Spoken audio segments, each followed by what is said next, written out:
The reason our relationships feel chaotic, our heart feels drained, and we feel unappreciated, disrespected, and unsupported isn't because our friends and loved ones don't love us, that they don't wish to support us, but because you've never told them your truth. You've never set a boundary. You've never said no. And many of us are walking around exhausted, bitter, and quietly resentful, hiding behind a mask of cheerful servanthood, saying yes when we mean no, and serving long after we've run out of strength. We call it love, but in most cases, it feels like captivity. This is day 18 of my new book, For His Glory, Disclosing and Destroying the Spiritual Roots of Codependency. My name is Naomi Claxton. I'm here to talk about what it means to truly understand that love cannot be limitless. It is not endless self-sacrifice. True love is ordered, protected, and guided by the Spirit of God. The foundational principle for day 18 is this: true love is not limited, it's ordered.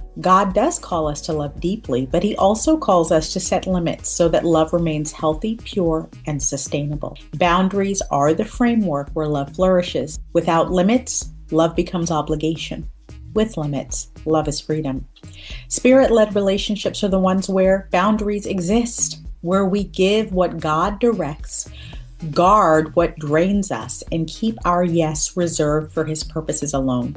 The scripture for the day comes from Ephesians 4:15. Speak the truth in love. Speaking the truth in love, we will grow to become in every respect the mature body of Him who is the head, that is Christ. Matthew 16, the Pharisees came to Jesus demanding a sign, and He did not entertain their foolishness for a moment. We talk multiple times about the boundaries that Jesus had, but when He tells them that they are a wicked and adulterous generation, asking for a sign and they will receive none, and just walks away from them, no explanation, no proof, just no. He needed us and His disciples back then to understand everyone who wants access to you, to your time, energy, talents, and to your gifts is not your assignment.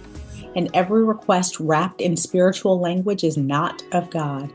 That's the chapter where He talks about throwing pearls before swine, and many of us can relate to that heavily. You are not here to build an audience. You don't have to perform to gain approval. Discernment asks, God, is this for me? And is it for me in this season? And alignment means that you are waiting.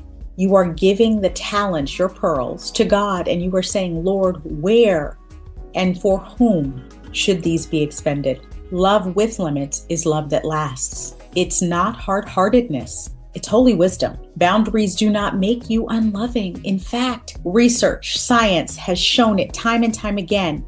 Boundaries make your love sustainable. In families where children do chores, the families are tighter and have better relationships for longer. The children are happier and better adjusted in adulthood. In families where men contribute more than 40 to 50% of the household maintenance as well as income, the marriages are happy and last longer. Where have you confused endless giving, doing for others what they should be doing for themselves, with godly love? And how can setting 1 or 2 clear limits restore peace in your relationships this week?